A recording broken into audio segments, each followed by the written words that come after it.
crear legislaciones que vincularan a ese sector que no estaba presente. La idea de las asambleas normalmente implican la representación de un carácter plural, diverso, carácter de representatividad del tipo espejo con la sociedad. Y eso no se veía. Y eso no se veía particularmente con las mujeres, porque sí había habido algunos instrumentos en algunas constituciones nacionales que empezaron a incorporar minorías, ¿no? Minorías raciales, minorías étnicas, minorías multilingüales, minorías indígenas. ¿Por qué? Porque se entienden que hay sociedades que son heterogéneas, que están fragmentadas, donde existe la necesidad de incluirlas en estos parlamentos. Pero no había habido una correspondencia respecto de las mujeres, salvo muy pocas excepciones en algunos partidos ideológicos de izquierda europeos, y con algunas excepciones también en lo que fue en la historia de la Argentina con el movimiento de mujeres en el peronismo. Pero salvo esas excepciones, no había habido propuestas o impulsos de incorporar a mujeres, que no se trataba de una minoría como las otras que recién les mencioné, sino que es un sector mayoritario que ha sido históricamente excluido. Entonces, esta voz de alerta de los organismos internacionales empiezan a entenderse con la necesidad de, buscar elementos para que las mujeres aumenten cuantitativamente en la representación, en el acceso a la representación y finalmente en la representación en sí.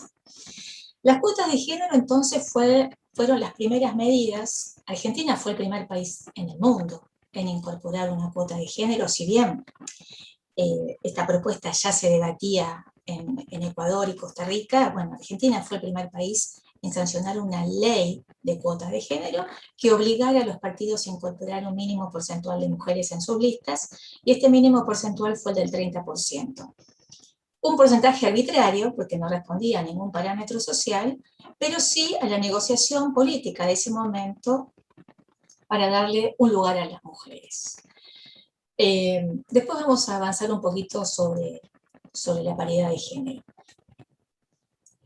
Entonces, los 90 son años en donde se incorporan las cuotas de género. Argentina fue el primer país en el mundo y generó un efecto cascada, es decir, la aplicación de las cuotas de género, podemos decir, fue la reforma política más importante en el continente americano, porque 18 países copiaron el modelo de la Argentina, con diferencias en los porcentajes mínimos de representación de mujeres en las listas partidarias. Y también al interior de la Argentina, en las distintas provincias, ¿sí? La última provincia fue Entre Ríos en 2011, en incorporar las cuotas de género. Y la paridad es un concepto que se discute a partir de un evento que se dio en Europa, que se consideró como un cuestionamiento a las democracias de ese momento, y que se lo entiende como la democracia paritaria, ¿no? Y lo que implica ya no es una corrección, como pretendían las cuotas de género, sino una transformación.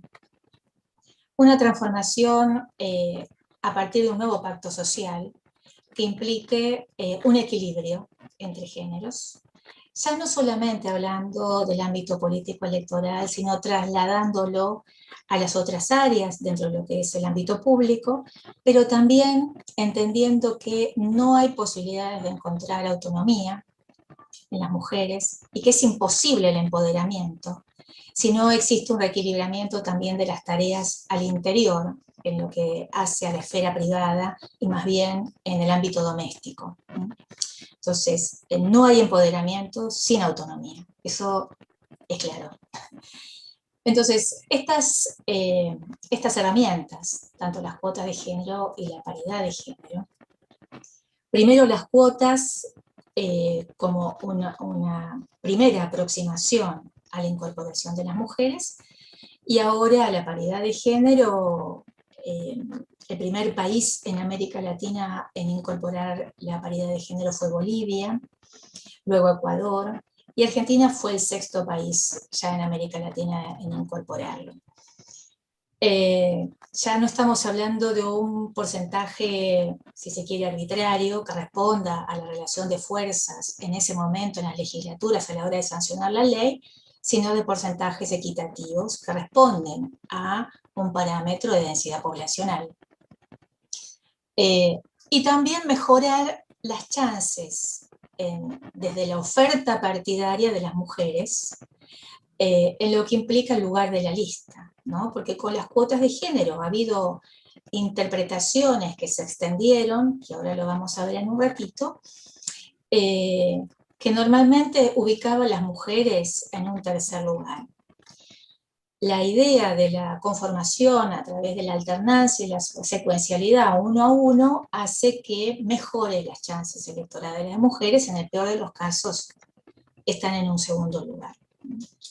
A diferencia de las cuotas, no hay temporalidad. La idea de las cuotas era, esto es temporal hasta tanto las instituciones comiencen a incorporar a las mujeres sin necesidad de una ley. Bueno, esto no pasó. Lamentablemente esto no pasó. Y por esa razón se sancionó una ley de paridad. Si quieren después lo podemos discutir un poco más. Pero como no pasó lo que se pensaba que debía cumplir la cuota de género, es necesaria una ley de paridad donde marque directamente un equilibrio entre varones y mujeres. Con las cuotas de género, que la última aplicación de la ley de cuotas, con ley de cuotas de género en Argentina fue en 2017, como pueden ustedes ver, hubo un incremento cuantitativo en la participación de las mujeres y en el acceso a la representación, ¿sí? En 2019, la mitad de la renovación se hizo bajo las reglas de paridad. En 2021 se van a continuar con las reglas de paridad y todo el Congreso va a estar conformado de manera paritaria. Ahora conviven una parte de los legisladores electos por cuotas y otra parte electos por paridad. Estas cifras generales de alguna manera ocultan la realidad subnacional, ¿no? Porque no nos muestran las diferencias de magnitudes de distrito entre cada provincia. Por ejemplo, en el redondo del 39% que tenemos en 2017, tenemos el caudal electoral que aporta la provincia de Buenos Aires en términos de bancas, con 35, y después tenemos la mitad del país donde renueva 2, 3 bancas. Por lo tanto, ahí las posibilidades de acceso, en la medida que se achica el número de la lista, las posibilidades de acceso de las mujeres son menores. Bueno, para Senado hay una aclaración. En Senado, después de la reforma constitucional de 1990, ley de cuotas, comienza a aplicarse una ley de paridad, básicamente, donde para las listas tiene que haber un hombre y una mujer en la oferta partidaria. Entonces, por eso el Senado de la Nación tiene estos niveles relativamente altos, ¿no? Normalmente la diferencia está cuando encabezan las mujeres y cuando las dos fuerzas políticas que ingresan a partir de esa provincia son encabezadas por mujeres. Doctora Tula, ¿me permite una Sí, pregunta? sí. El enfoque está dado en el Congreso, entonces, Perdón, Cámara de él, Diputados y Cámara de Senadores. ¿En sí. el mundo es así? ¿No hay nada para los otros dos poderes, Poder Ejecutivo y Poder Judicial? Con las leyes de cuotas, el único país que comienza de una manera distinta es Colombia. Colombia lo que declara es inconstitucional la ley de cuotas para el Congreso, pero no así para la conformación de los ministerios dentro del Poder Ejecutivo y en algunos lugares de la administración pública. En 2011 se sanciona finalmente una ley de cuotas en Colombia para el Congreso. Pero comienza en el Congreso, es el disparador las legislaturas, y después se empieza a hablar de una aplicación en términos de enfoque de género, que ese es un concepto que también me parece que es importante destacar, que habla sobre básicamente cómo aplicamos la igualdad. El enfoque de género es cómo operacionalizamos la igualdad, cómo la hacemos efectiva. Y esto se traslada, obviamente, a las otras esferas de gobierno. Hoy, México, por ejemplo, nos lleva a la delantera con el concepto de la paridad en todo. Se sancionó una reforma constitucional en el 2018 donde abarca todos los poderes del Estado, todo. Y hacia esa dirección se va, incluso tratando de aplicar la paridad con alternancia en los ejecutivos, por ejemplo, los cargos de gobernadores, los cargos de intendentes, y todos aquellos cargos donde no haya una lista plurinominal. Pero si quieren, después podemos analizarlo en términos de preguntas.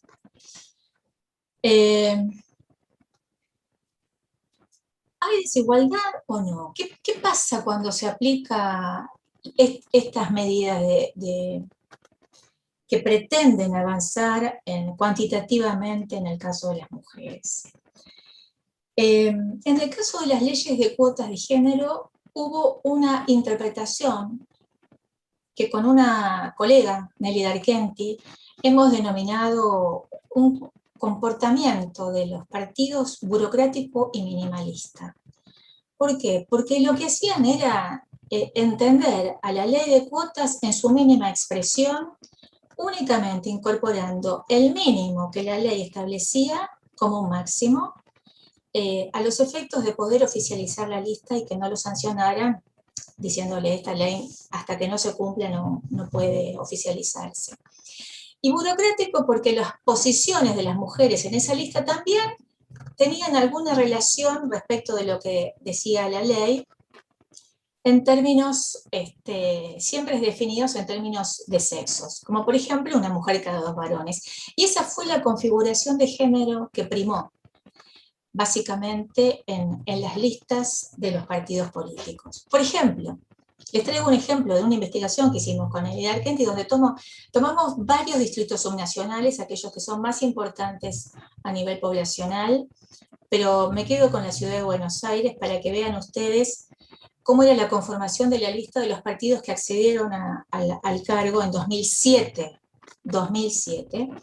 Y lo que de alguna manera mostramos es que acá no hay una configuración de género en función del carácter ideológico que tiene ese partido, sino que, digamos, más o menos todos lo interpretan igual.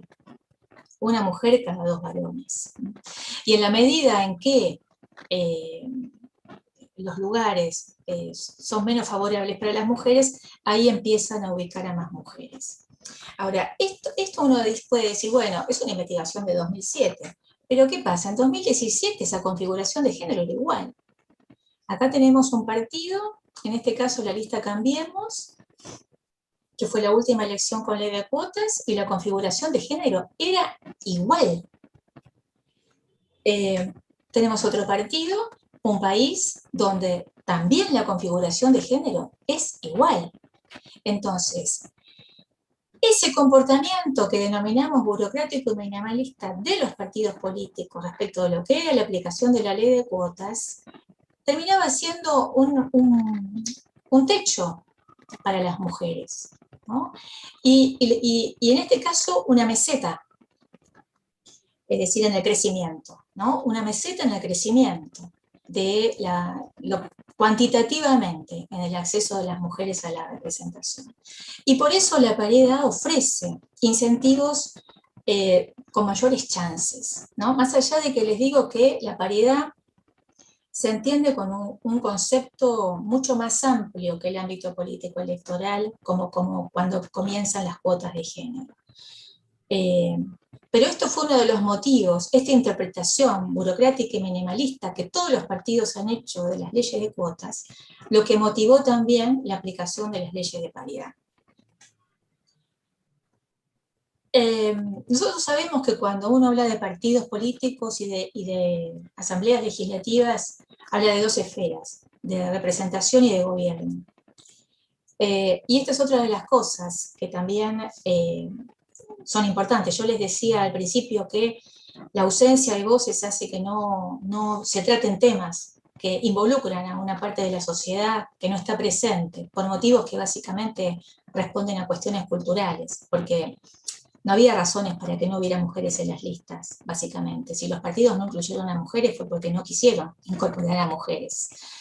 Entonces, una de las cuestiones, me parece, más importante para destacar es que empieza a haber diversificación de la agenda parlamentaria con proyectos que empiezan a tratar temas que involucran cuestiones de mujeres.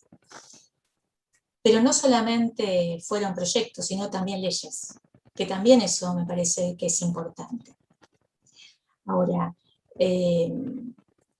lo último que podemos decir es que hay una correspondencia entre lo que implica la representación descriptiva, cuántos varones y cuántas mujeres hay en la legislatura, pero también lo que hacen esos legisladores. Y hoy lo que hablamos son de actores críticos. Los actores críticos son aquellos que entienden las asimetrías existentes en varones y mujeres e incorporan la perspectiva de género para poder analizar la igualdad con un carácter empírico y realista y no solamente normativo. Para terminar y darle paso a la doctora Lázaro, si quieren esto lo podemos discutir posteriormente.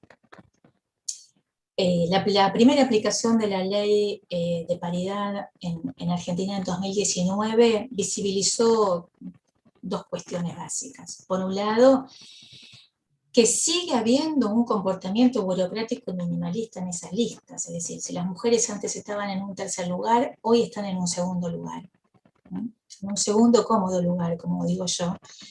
El 80% de las listas llevaron encabezamientos de hombres, y por eso hoy se habla no solamente de la paridad vertical, que esto es la conformación alternativa y secuencial de varones y mujeres, sino de la paridad horizontal. Pensar en una rotación de los encabezamientos para que las mujeres vayan primeras en las listas. Bueno, con la doctora Lázaro tenemos un ciclo de seminario que se llama Las mujeres primero, justamente porque intentamos promover los encabezamientos de lista de las mujeres. Y los problemas de los reemplazos con la ley actual, la ley 27.412, donde no se interpreta las vacancias género por género como una protección jurídica de las mujeres para evitar que las obliguen a renunciar para que sea el varón, que era la práctica más común para cumplir con la ley de cuotas, pero no en el acceso a la representación. Y el último caso fue el de Mirastra Balón en septiembre de 2020, donde ella iba como segunda candidata titular por el distrito de Neuquén y frente a un reemplazo del diputado varón nacional, entró el primer suplente varón y no entró la candidata titular. Me parece que eso requiere de una modificación de la ley 27.412, porque no trata de igual manera a los distritos grandes y a los distritos chicos, como si tomaron esa precaución para la elección de los senadores. Los reemplazos de los senadores no son lo mismo según hayan asumido por la mayoría o por la minoría. O sea, ese mismo tratamiento se requiere entonces para las provincias que eligen menos de 5 diputados. Y el otro punto es la visibilización de la violencia política en razón de género, con un caso reciente de Catamarca, de mujeres que utilizan canales institucionales dentro del partido para dirimir una candidatura de un candidato partidario, y la respuesta que tiene ese partido frente a la posición de estas mujeres fue la sanción. Una sanción por 5 meses, que de alguna manera lo que les está diciendo es: las mujeres en este partido no pueden hablar, ¿no? Y una imagen que de mantenerse esa sanción partidaria, les está diciendo a estas mujeres y a las otras que vienen, nunca más van a poder hacer una moción dentro de este partido porque la respuesta que tienen es la sanción. Si les parece, yo le doy lugar a la doctora Lázaro para que pueda continuar con la exposición y después podemos seguir con preguntas. Gracias.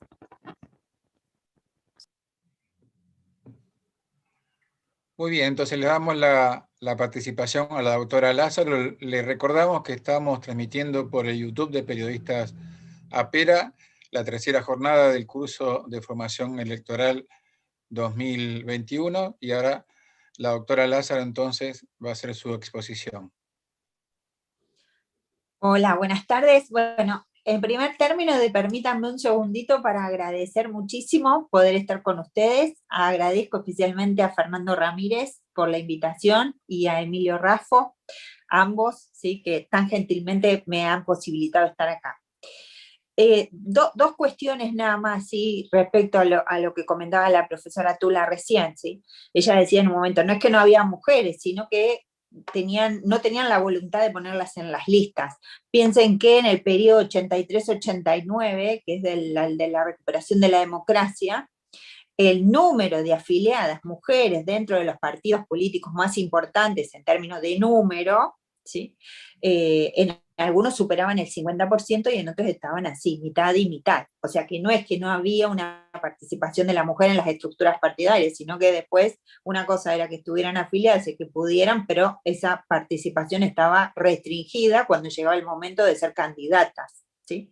Y la otra es que ella hacía alusión justamente a esto de la paridad que se viene dando, pero no la paridad horizontal, es decir, aquellas listas que están encabezadas por mujeres.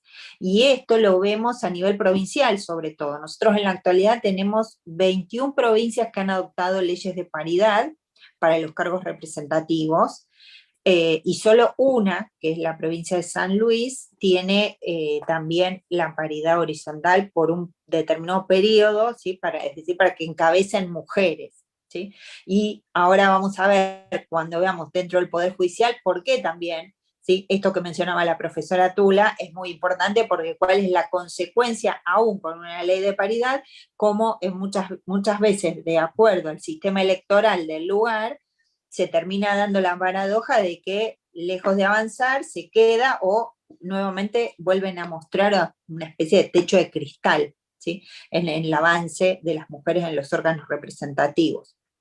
Pero bueno, la realidad es que el derecho de las mujeres a participar en la vida política y pública de los países en condiciones de igualdad que los varones no implica nada más ni nada menos que el derecho al ejercicio efectivo del poder, que de eso se trata y por eso es tan retaseado, ¿sí? Y ese ejercicio efectivo a tener el poder implica ese poder sin discriminación alguna. Y esto lo encontramos desde el punto de vista normativo, reconocido a nivel constitucional, ¿sí?, o sea, desde la máxima norma que tenemos en nuestro país, que es la Constitución Nacional, sobre todo a partir de la reforma del 94 y toda esa irrupción que permite el artículo 75, inciso 22, al llevar a jerarquía constitucional tratados internacionales de derechos humanos. Dentro de todos esos tratados, convenciones, resoluciones internacionales, hay algunos que además principalmente van a impactar en todo lo que tenga que ver con cómo se debería manejar este tema de la discriminación y la inclusión de la mujer en diferentes ámbitos, especialmente dentro del ámbito de la esfera del empleo, como son la Convención de la CEDAW, ¿sí?, que ustedes saben que la CEDAW fue ratificada por Argentina en 1985. La CEDAW lo que hace es que el Estado asuma la obligación concreta, ¿sí?, de ir contra toda la discriminación que puedan sufrir las mujeres, y se compromete además, cuando dice a retirar todos los obstáculos, ¿por qué? Porque el compromiso del Estado que debe asumir es modificar, derogar, cambiar toda aquella norma, reglamentación, uso y costumbre, práctica que discrimine a la mujer y no lo ponga en ese plano de igualdad. ¿En dónde? Justamente en la esfera del empleo. ¿Sí? Y hay otro que también es de suma importancia, aprobado en 1996, que es la Convención de Belém do Pará.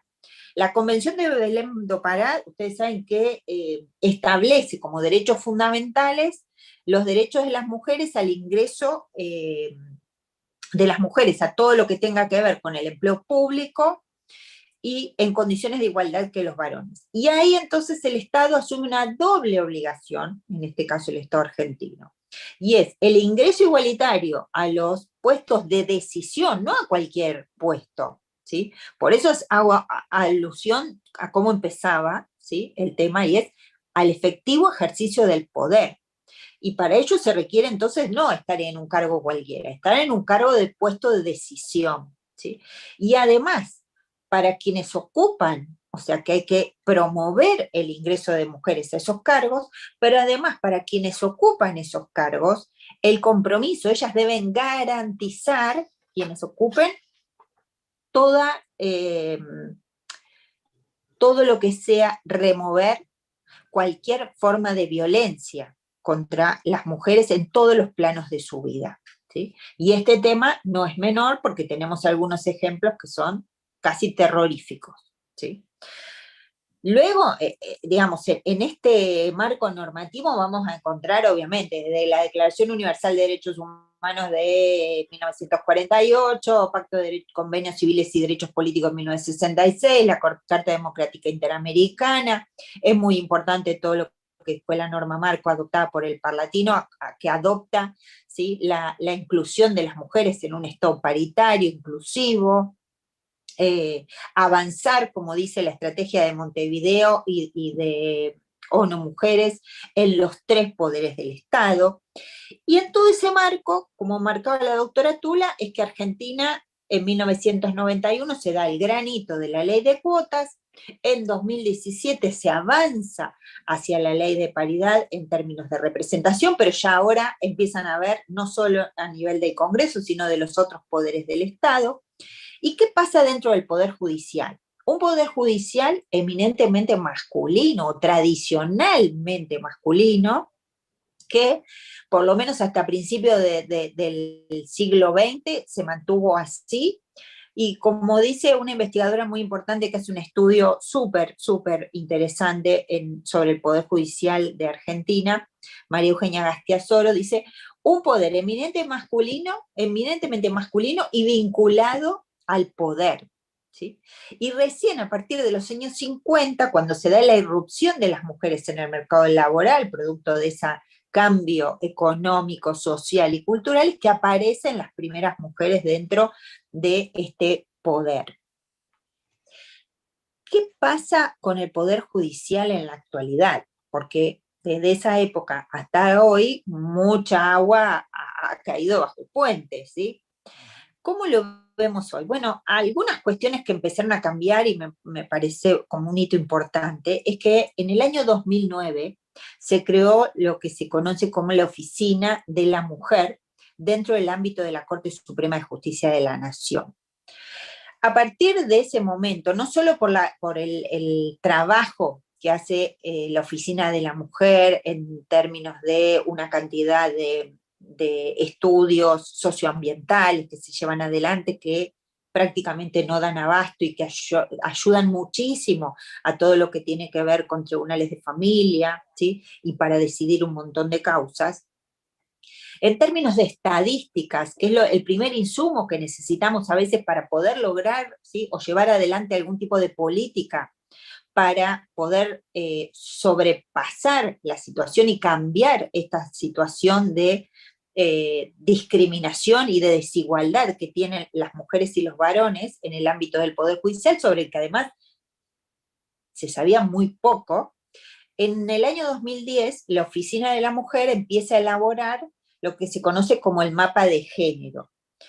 Y a partir entonces de este mapa de género empezamos a tener este insumo tan importante que nos puede llevar, observando los datos estadísticos que nos va mostrando, a ver, ¿existen obstáculos, límites dentro del Poder Judicial para el acceso de las mujeres, sobre todo para el ascenso de las mujeres, o realmente es un poder igualitario, ¿sí? Donde a partir de una carrera interna meritocrática se puede acceder, ¿sí?, de manera regular a los cargos más altos, y con eso además no solo mayor poder de decisión, sino también a mayores niveles de ingresos económicos. Bueno, la primera conclusión es que efectivamente, al igual que en el resto de los otros poderes y de que de la sociedad toda, ¿sí?, porque esto no es una isla, sino que tiene que ver con un contexto social, bueno, se reproducen los estereotipos de género dentro del poder, apareciendo lo que la doctrina llama una segregación multicausal, ¿sí? Segregación que vamos a ver que se da en dos aspectos bastante diferenciados, pero una tiene que ver consecuencia de la otra, es como que se relacionan intrínsecamente, ¿sí? Esta relación segregación multicausal no solo tiene que ver entonces, como decíamos antes, con la situación cultural, económica, social, que se tiene en la sociedad y que entonces pone a las mujeres, ¿sí?, en un ámbito como de inferioridad respecto a los varones, sino que además tiene que ver con una situación dentro del Poder Judicial, donde no siempre entonces las mujeres, ¿sí?, son las elegidas para dentro de ese poder ir avanzando en los cargos. Les decía que se da esta segregación sobre todo en dos aspectos. Lo que se llama la segregación vertical, es decir, uno observa que en la base del Poder Judicial Nacional está integrada mayoritariamente por mujeres, ¿sí? Piensen que en la Justicia Nacional y Federal, según datos de la Oficina de la Mujer del año 2020, alcanzan entre el 60 y 61% la integración de mujeres dentro de lo que se llama el funcionariado y tareas de administración, ¿sí?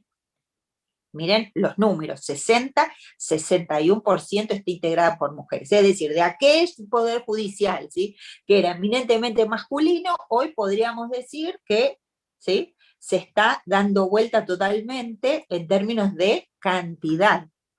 Ahora, a medida que uno avanza en esa especie de pirámide funcional, entonces vemos que en la misma Justicia Nacional y Federal, las mujeres para ser, por ejemplo, juezas de cámara, solo llegan a esos cargos el 25%.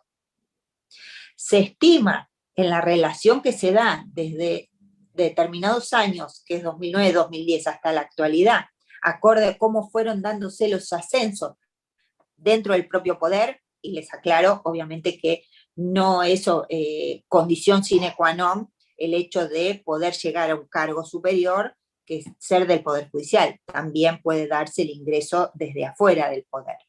Pero en general, con los datos que se tiene, lo que se ha observado es que las mujeres, o mejor dicho, los varones, tienen 3 veces más posibilidades de ser juezas que las mujeres y 4 veces más la posibilidad de ser jueces de cámara que las mujeres, ¿sí? Entonces, ocupando los mayores puestos de decisión, varones, y quedando por debajo las mujeres. ¿Cuál es el otro aspecto de esta segregación? Que, vuelvo a repetir, reproduce estos estereotipos de géneros que se dan en nuestra sociedad. La segregación que llamamos horizontal. No solamente se observa que las mujeres están en detrimento de los hombres en los cargos inferiores, sino que además estos números, ¿sí?, que yo les podría decir diferentes según el fuero, porque yo les daba un número general, pero según el fuero de qué se trate, no es lo mismo si analizamos un fuero del derecho civil, tribunales de familia, civil patrimonial o seguridad social, un poquito de laboral, apenas un poquito de diferencia. Les diría que el núcleo duro está en seguridad social, familia, civil. Ahí vemos que el número de las mujeres, ¿sí?, reproduciéndose esta asociación y vinculación de lo femenino a todo lo que tenga que ver con tarea de cuidado, de protección, ¿sí?, va hacia los fueros estos, mientras que lo penal económico, administrativo, criminal y correccional, lo vemos muchísimo, es eminentemente masculino y ahí se detrae muchísimo, o lo mismo la materia electoral, ¿sí? O sea, lo relacionado con lo político electoral también pasa lo mismo, ¿sí? Se detrae a niveles bajísimos, ¿sí? Piensen que solo en términos, por ejemplo, hay la Cámara Nacional Civil y Comercial Federal, la Cámara Nacional Criminal y Correccional Federal y la Cámara Nacional Electoral, no hay ninguna mujer en ninguna de las cámaras, ¿sí? Si nos vemos nada más que el fuero electoral, los juzgados de primera instancia en lo electoral, de 24 jueces, hay solo 3 mujeres y 21 varones. ¿Sí? O sea, ven cómo, según el fuero, ahora, si vamos a familia, vamos a encontrar mayoritariamente mujeres y menos varones, y esos son los números que hacen que suba un poquito ese porcentaje que les decía, en el nacional y federal sube el 25, y por ahí si lo vemos en el contexto de toda la justicia, podría llegar a un 33, o en algunos casos algún 40, ¿sí? Nunca igual vamos a encontrar que hay paridad, salvo alguna excepción, ¿sí? Súper honrosa, pero que no avanza mucho más. Entonces, si hablamos de números y hablamos de ubicación, vemos que las mujeres tienen una participación minoritaria en términos de cargos de decisión y acotada además a determinados temas, que no significa que sean más importantes o menos importantes, pero en el inconsciente colectivo sí, ¿sí? No se ve igual a un tribunal de familia que a un penal, ¿sí? En términos, porque tiene una injerencia, uno más en lo privado y otro más en las políticas públicas. Justamente, uno de los objetivos, además de la oficina, cuando se creó la Oficina de la Mujer, era ver cómo se podía hacer para determinar políticas públicas que llevaran a un avance tanto en la determinación de cómo se seleccionan a los candidatos y cómo luego de que son seleccionados son elegidos. Miren, en el año 2019 un proyecto del entonces diputado nacional Guado de Pedro, actual ministro del Interior, donde él hacía una especie de raconto, ¿sí?, de la situación de la mujer en términos numéricos, y se observaba además en ese proyecto esta segregación vertical y horizontal, y él decía, bueno, es una obligación y es algo que es una deuda que tienen todos los poderes del Estado. No solo, los organismos que seleccionan, sino también el organismo que elige, ¿sí? Todos tienen algún tipo de participación en esto, por acción o por omisión, ¿sí?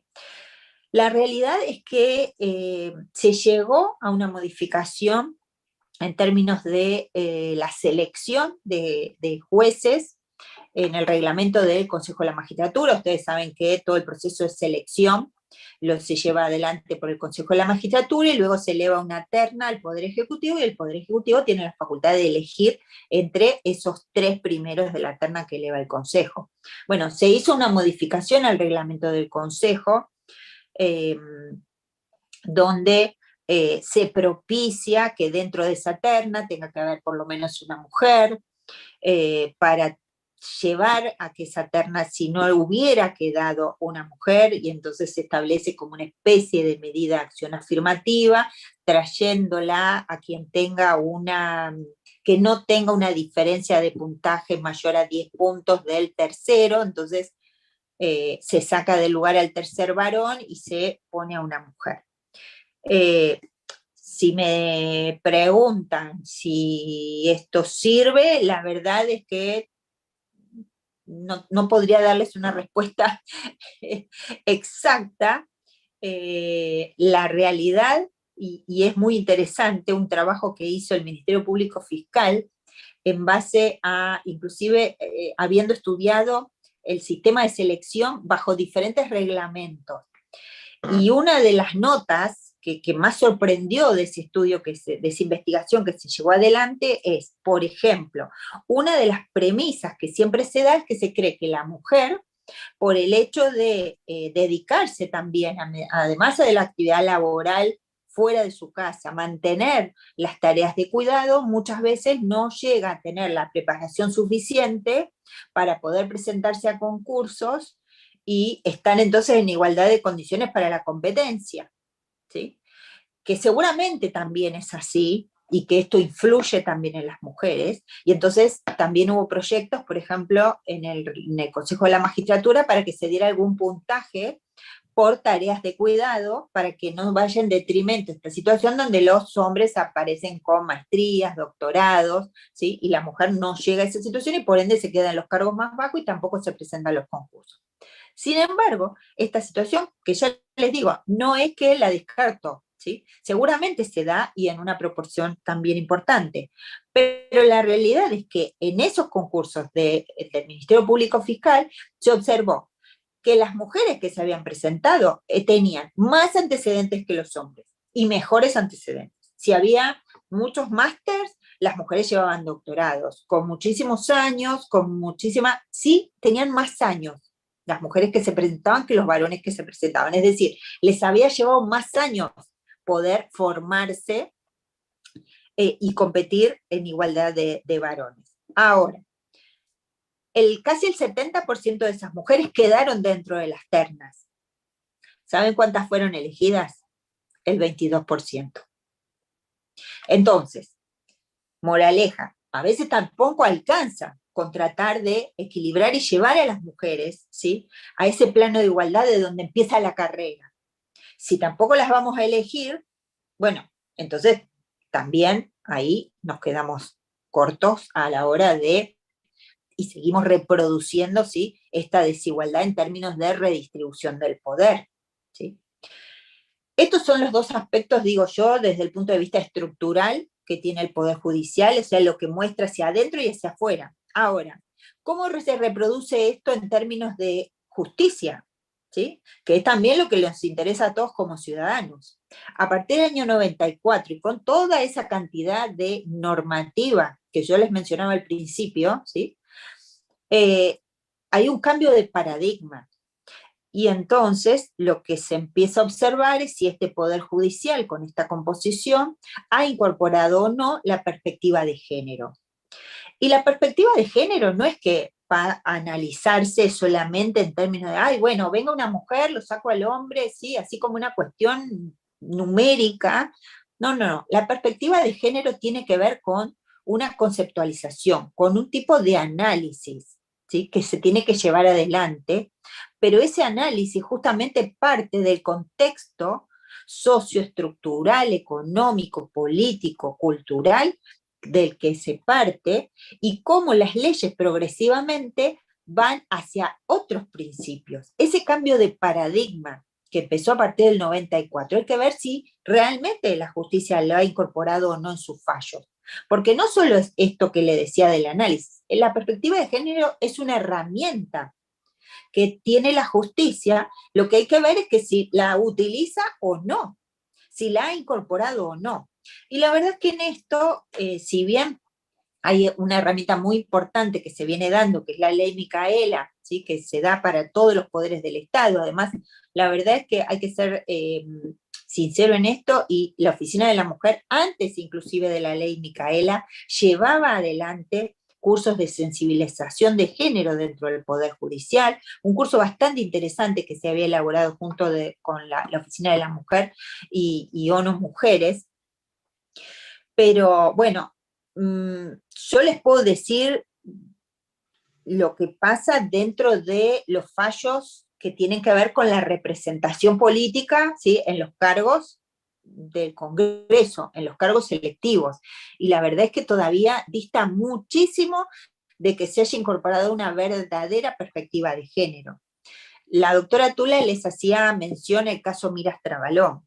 La verdad es que a partir de la ley de paridad se dio, se los digo sintéticamente, se dio esta situación de bancas ocupadas por varones y mujeres que fueron electos bajo la ley de cupo, pero cuyos reemplazos se produjeron durante la vigencia ya de la ley de paridad, tanto de diputados como de senadores.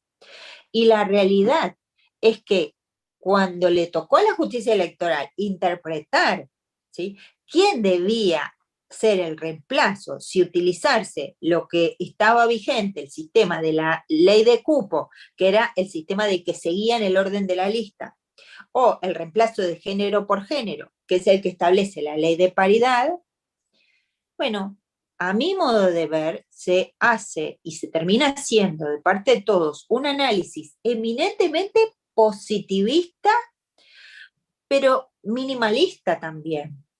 Y entonces en ninguno de esos fallos se ha observado, y en esto lo conoce muy bien la doctora Tula, porque ella se ha presentado, ¿sí?, en el marco del amicus curiae que permiten estas causas, y en ninguno se ha analizado cuál es la situación actual de la composición del poder legislativo, por ejemplo. ¿Sí? Que miren, a veces los avances vienen de la mano del derecho provincial. ¿Sí? Yo siempre cuento que cuando en 1947 las mujeres obtenemos el derecho al voto después de tantos años y tantas luchas, ¿sí?, para obtenerlo, en realidad, unos años antes se había obtenido en dos provincias, en San Juan y en Santa Fe. 1921, creo, si mal no recuerdo, 1927. No quiero tampoco decirles algo inadecuado, pero creo que era más o menos por esos años, es decir, bastante anticipadamente. Lo que observo es que está viniendo de parte del derecho provincial también, de jueces de primera instancia, no de cámara, pero sí de primera instancia, fallos muy alentadores en el sentido de esta incorporación de la perspectiva de género, a punto tal que se dio en un municipio que una jueza manda a reordenar una lista que venía integrada conforme al cupo, pero dice, no, tiene que venir encabezada por mujeres. ¿Por qué? Porque en esa legislatura no había presencia de mujeres. Y entonces dice, bueno, pero se va a reproducir, porque de acuerdo al sistema electoral, eran 1 o 2 los que entraban. Y la realidad es que la mujer estaba ocupando el tercer lugar en todas las listas. Y entonces iba a volver y a seguir reproduciéndose esta desigualdad en ese municipio. Entonces se hace un análisis de la situación, de cómo está compuesto, de cómo son las leyes, de la progresividad de las leyes, de cómo vino toda la historia de discriminación, y entonces se le reordena. Obviamente, bueno, quedó ahí en primera instancia porque la Cámara luego no la ratificó, pero me parece que son casos para ser destacados, y la Justicia Nacional Electoral me parece que en esto tiene que empezar, como en algún momento a partir del año 94, empezó a diseñar, ¿sí?, la aplicación de la ley de cupo, avanzando y haciendo avanzar esa ley en sentido positivo. Me parece que ahora tiene que tomar el toro por las astas y desde sus jueces de primera instancia y desde la Cámara empezar realmente a aplicar una perspectiva de género para lograr un verdadero avance, ¿sí? Bueno, no sé. Muy bien, gracias, doctora Lázaro. Hay varias preguntas que se la va a leer Gabriela Paredes. Por favor, Gabriela, gracias. Sí, bueno, acá Gladys Aguilar pregunta, en San Luis se aprobó el año pasado la ley de paridad de género en un 50% con una cláusula transitoria que en las elecciones del 2021 y 2023 las listas deben ser encabezadas por mujeres. ¿Existe este tipo de normativa en alguna otra provincia? Sí, que yo conozca, no. No sé, Inés, vos que por ahí trabajaste más las provincias, pero yo creo que es la única, ¿eh? De inclusión de paridad horizontal. Básicamente lo que busca es aumentar de manera rápida la participación de las mujeres, ¿no? Ese fue un trabajo muy importante que hizo la Secretaría de Género de San Luis y cuyos efectos se verán este año y en 2023. Hay que tener un ojo ahí puesto, claramente. Bueno, muy bien. Luis Raffo desde YouTube también pregunta, ¿podría pensarse en aplicar leyes de paridad dentro de los órganos de gobiernos partidarios? La realidad es que la ley habla de paridad para dentro de las estructuras partidarias, ¿sí?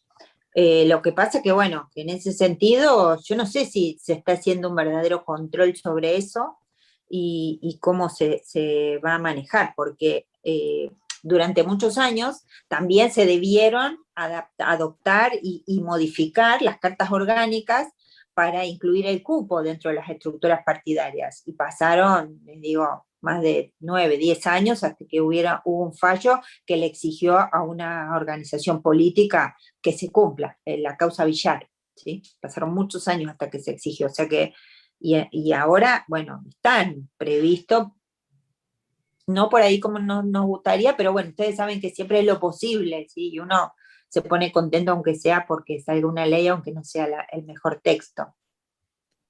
Sí, déjame que agregue una sola cosita. La paridad se contempla también para dentro de los partidos políticos, y aquí me parece que es importante también cuál es la interpretación, porque todo se termina dirimiendo en los tribunales. ¿Cuál es la interpretación que se hace de la ley de paridad? Ahora, actualmente hay un fallo de Córdoba en donde la interpretación que se hace para la adjudicación de cargos de un partido político no habla de la paridad. O sea, la paridad implica un 50% de varones y de mujeres alternada y secuencial, y para la conformación de los órganos se debe respetar esa lista. Y de acuerdo al fallo, no lo interpreta así. Por lo tanto, ahí hay, digamos, otra cuestión interpretativa que hay que ver cómo se termina dirimiendo, ¿no? Impecable.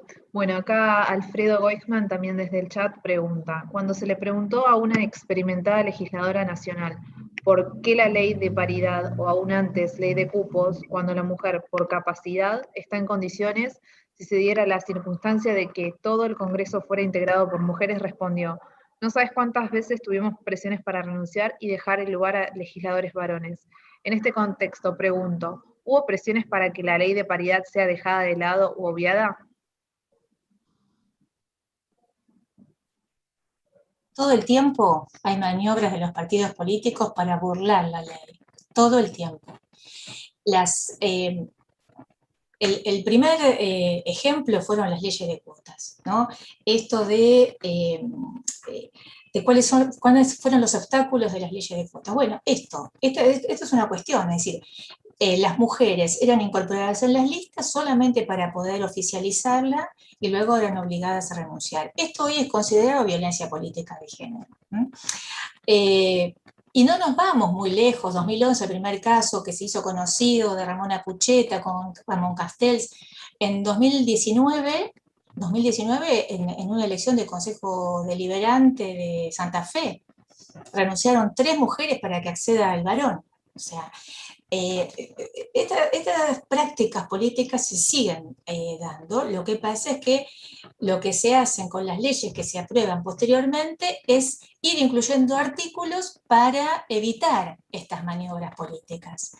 Y la vacancia género por género fue incluida justamente para evitar esa maniobra política, y hoy es considerada en términos de retroceso de las mujeres, ¿no? Porque se produce lo que denomina un efecto tapón. En los casos en donde las provincias elijan entre 2 y 3 diputados nacionales, encabezados todos por varones, en donde hay fragmentación del sistema de partidos y dispersión electoral, únicamente ganan los hombres. Luego asumen los hombres. Después renuncian los hombres porque les dan cargos de mayor jerarquía. Y por la ley de vacancia género por género que hoy existe, la interpretación que tiene la justicia, el cargo entra a otro hombre. Entonces no hay posibilidades para las mujeres que van segundas titulares y hacen campaña junto con esos candidatos varones. Entonces, hoy tenemos un gran problema con la interpretación de la vacancia género por género y la ley de paridad.